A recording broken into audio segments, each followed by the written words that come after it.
ഈ വീഡിയോ എന്നത്തെയും പോലത്തെ കുറേ ടോപ്പിക്കുകൾ ഉൾപ്പെടുത്തിക്കൊണ്ടുള്ള അങ്ങനത്തെ ഒരു വീഡിയോ അല്ല.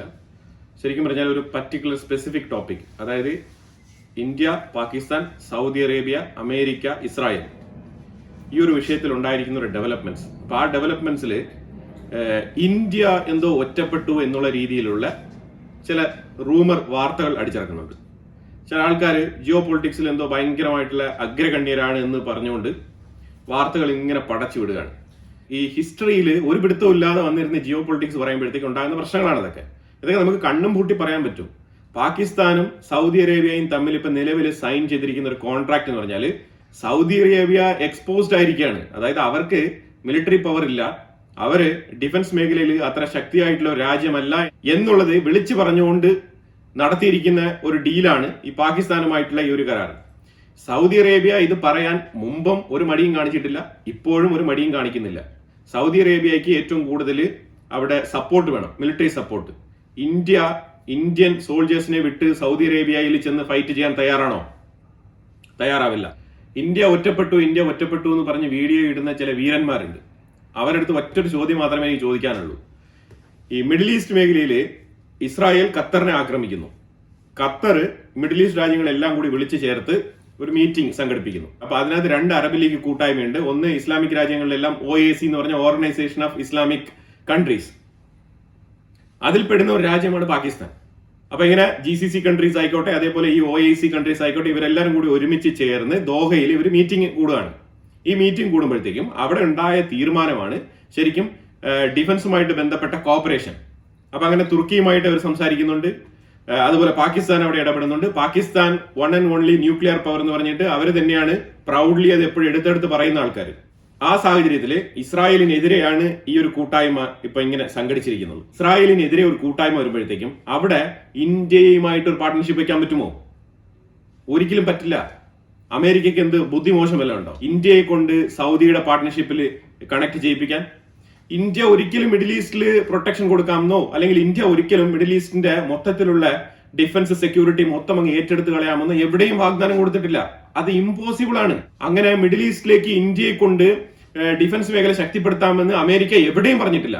ഒരു സിംഗിൾ സ്റ്റേറ്റ്മെന്റ് പോലും നിങ്ങൾക്ക് നോക്കാൻ കഴിയില്ല. ആ രീതിയിലാണ് ആൾക്കാർ ഇവിടെ തെറ്റിദ്ധാരണ പടച്ചിറക്കുന്നത്. അതായത് എവിടെയെങ്കിലും ഒരു ഗ്ലോബൽ ഈവന്റ് നടന്നു കഴിഞ്ഞാൽ അതിനെ ഇന്ത്യക്കെതിരെ എങ്ങനെ വളച്ചൊടിച്ച് സംസാരിച്ച് ജനങ്ങളുടെ ഉള്ളിലേക്ക് എത്തിക്കാം, അതിനെ എങ്ങനെ ഒരു അജണ്ട ആയിട്ട് മാറ്റി അവരുടെ സ്വന്തം പ്രൊപ്പഗണ്ട അടിച്ചിറക്കാം, ഇങ്ങനെയൊക്കെയാണ് ആൾക്കാർ വാർത്തകൾ അടിച്ചിറക്കുന്നത്. അതായത് സൗദി അറേബ്യയും പാകിസ്ഥാനും തമ്മിൽ ഡിഫൻസ് പാക്ട് സൈൻ ചെയ്തു. അതിന്റെ പുറകിൽ വരുന്ന കൺക്ലൂഷൻസ് ആണ് നോക്കണം. പോയിന്റ് നമ്പർ 1, ഇന്ത്യക്കാരുടെ ജോലി നഷ്ടപ്പെടും. പോയിന്റ് നമ്പർ 2, ഇന്ത്യ ഒറ്റപ്പെടുന്നു. പോയിന്റ് നമ്പർ 3, പാകിസ്ഥാനിന് സാമ്പത്തികമായിട്ട് ഭയങ്കരമായിട്ടുള്ള ഉന്നമനത്തിലേക്ക് പോകും. പോയിന്റ് നമ്പർ 4, മിഡിൽ ഈസ്റ്റ് രാജ്യങ്ങൾ എല്ലാവരും കൂടി ഒരുമിച്ച് ചേർന്നിട്ട് പാകിസ്ഥാനെ അവരുടെ മെയിൻ പ്ലെയർ ആയിട്ട് എടുക്കുകയും ഇത്രയും പൊട്ടൻഷ്യലുള്ള ഇന്ത്യയെ മാറ്റി നിർത്തുകയും ചെയ്യും. ഇങ്ങനെ അടുക്കി പോയിന്റുകൾ പറയാണ്. അമേരിക്ക ഇതിന്റെ പുറകിൽ കളിച്ചിട്ടുണ്ട്. അമേരിക്കയാണ് പാകിസ്ഥാനെ കൊണ്ട് മിഡിൽ ഈസ്റ്റിൽ പ്ലേ ചെയ്യുന്നത്. അമേരിക്കയാണ് പ്ലേ ചെയ്യുന്നത്, പക്ഷെ അതിന് ഇന്ത്യക്ക് എതിരെയാണെന്നുള്ള രീതിയിൽ വരുത്തി തീർക്കാണ്.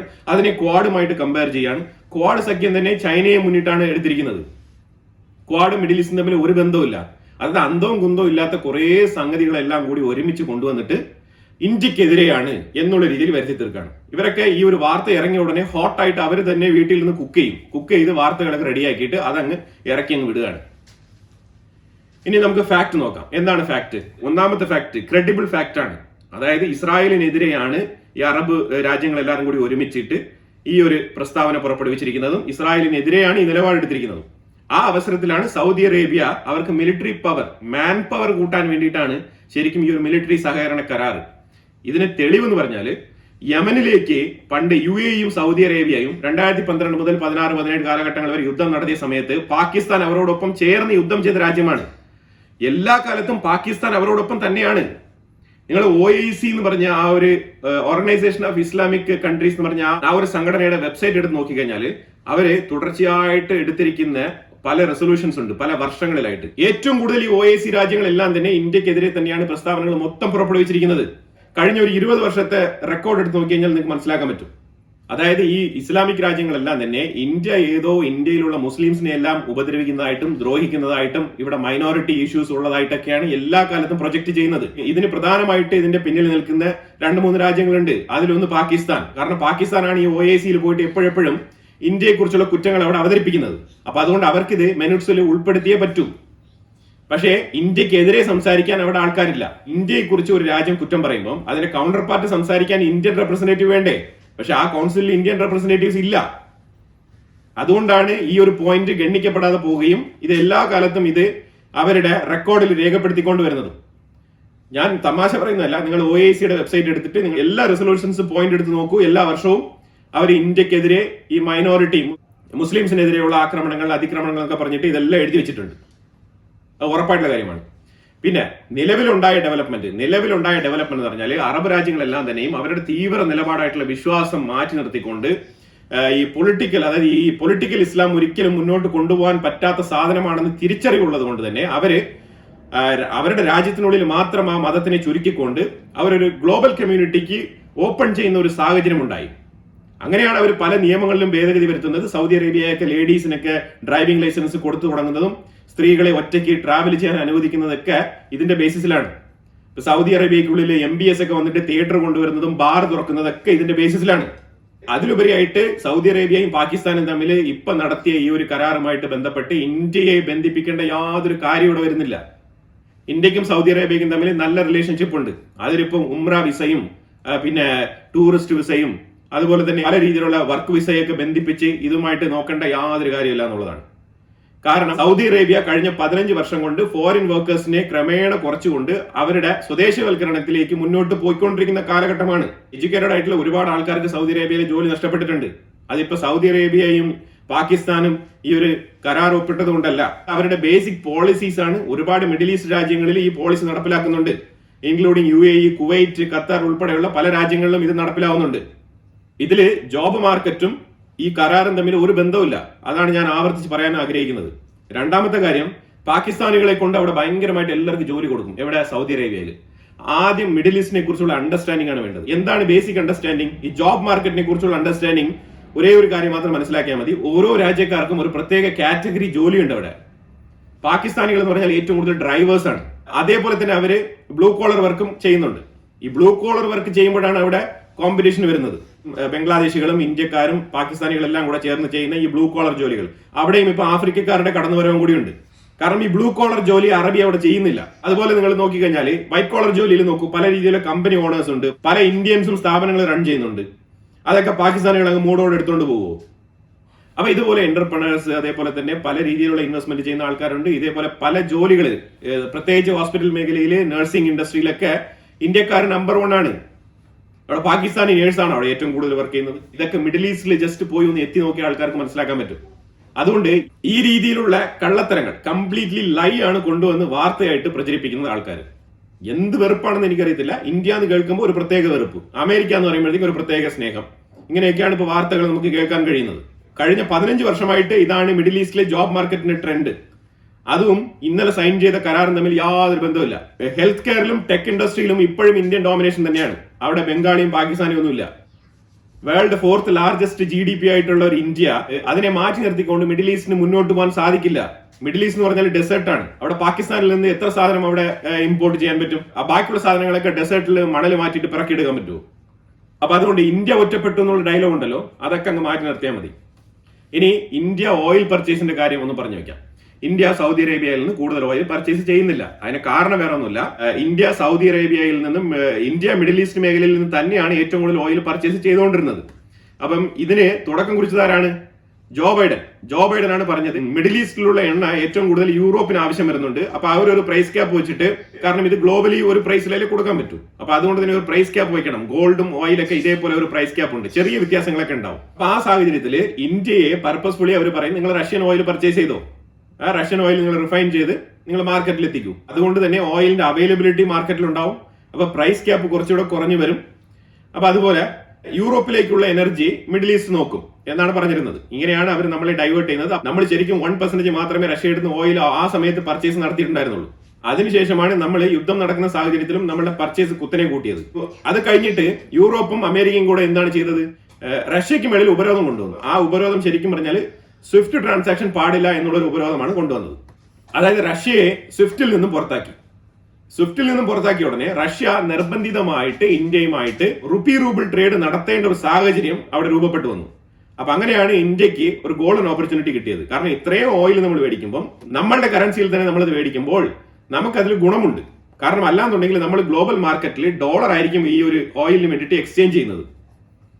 ഈ ഡോളർ എക്സ്ചേഞ്ച് ചെയ്യുമ്പോഴത്തേക്കും നമുക്ക് എന്താണ് ഇൻഫ്ലേഷനെ അത് അഫക്ട് ചെയ്യും. അപ്പൊ ഇന്ത്യ ഒരു ഗോൾഡൻ ഓപ്പർച്യൂണിറ്റി ആയിട്ടാണ് ഇതിനെ കണ്ടത്. ഏതാണ് ഈ റഷ്യൻ ഓയിലിനെ. ഇപ്പൊ ഇന്ത്യ റഷ്യൻ ഓയിലിൽ നിന്നും ബാക്കിലോട്ട് പോകാത്തതിന്റെ മെയിൻ ആയിട്ടുള്ള കാരണം എന്താണ്? ഈ റുപ്പി റൂബിൾ ട്രേഡ് ആണ്. 3 മില്യൺ 4 മില്യൺ ബാരലൊക്കെ നമ്മൾ ഡെയിലി ഇറക്കുമതി ചെയ്യുന്നെങ്കിൽ ഒന്ന് ആലോചിച്ച് നോക്കൂ, എത്രമാത്രം കറൻസിയാണ് നമ്മൾ എക്സ്ചേഞ്ചിൽ നിന്ന് ഒഴിവാക്കുന്നത്. അതുകൊണ്ട് ഡോളർ നഷ്ടവും റുപ്പിക്ക് നേട്ടവുമാണ്. അപ്പൊ ഈ സാഹചര്യത്തിൽ നമ്മൾ വീണ്ടും പെട്ടെന്ന് റഷ്യയിൽ നിന്ന് ഈ ഒരു ഓയിലൊക്കെ കട്ട് ചെയ്തിട്ട് പെട്ടെന്ന് കോമൺ മാർക്കറ്റിലേക്ക് വന്നിട്ട് നമ്മൾ വീണ്ടും ഡോളർ എക്സ്ചേഞ്ചിലേക്ക് പോവാണെന്നുണ്ടെങ്കിൽ നമുക്കുണ്ടാകുന്ന നഷ്ടം ചില്ലറയല്ല.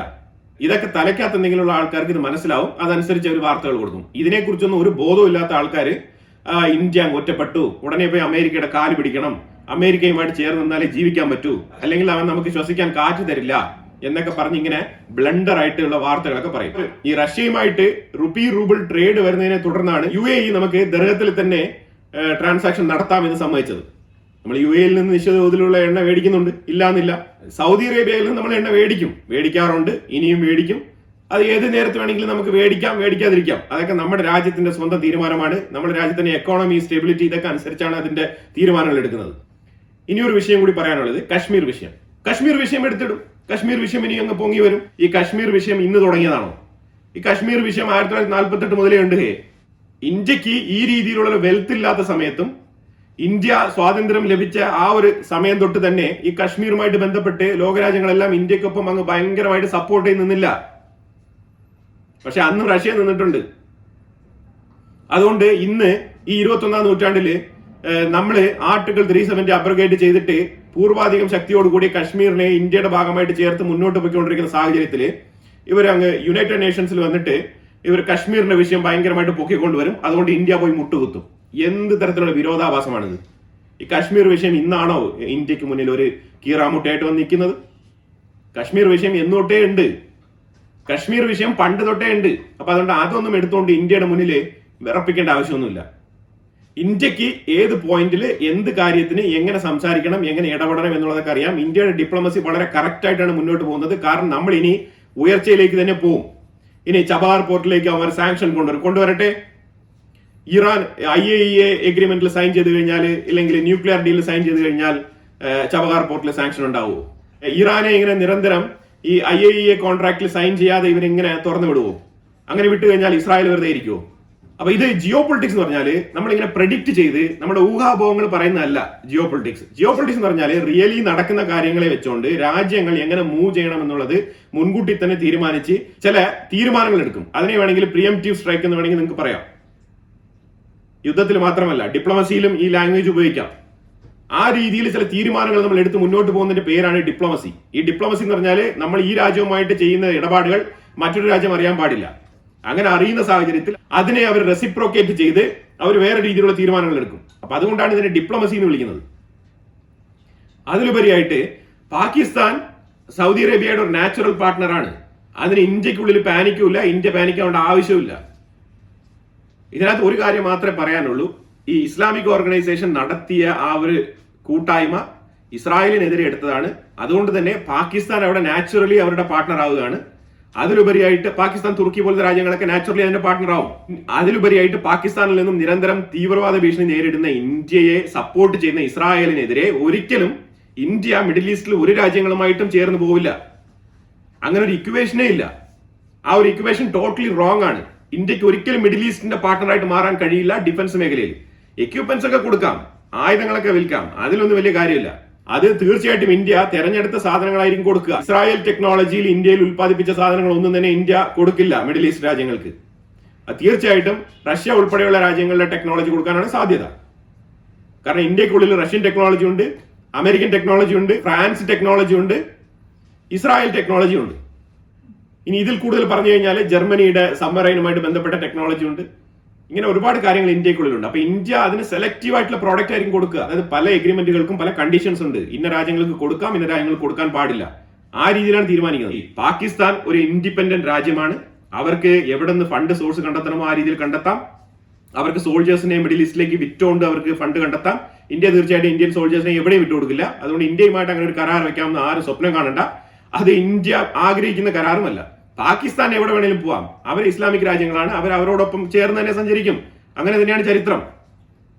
അപ്പൊ അതുകൊണ്ട് തന്നെ ഇങ്ങനത്തെ മിസ്ലീഡിംഗ് വാർത്തകളൊക്കെ ഇഗ്നോർ ചെയ്തിട്ട് നിങ്ങൾ ക്ലിയർ ആയിട്ടുള്ള ഇന്ത്യയുടെ വിഷനുമായിട്ട് ചേർന്ന് പ്രവർത്തിക്കാൻ നോക്കുക. അതാണ് നമുക്ക് പറയാനുള്ള ഒരേ ഒരു വിഷയം ഈ ഒരു പാകിസ്ഥാൻ സൗദി അറേബ്യ കരാറുമായിട്ട് ബന്ധപ്പെട്ട്. അപ്പൊ അതിനെക്കുറിച്ചുള്ള അഭിപ്രായങ്ങൾ കമന്റ് ബോക്സിൽ രേഖപ്പെടുത്തുക. കൂടുതൽ വാർത്തകളുമായിട്ട് അടുത്ത വീഡിയോയിൽ വരാം. Thank you so much.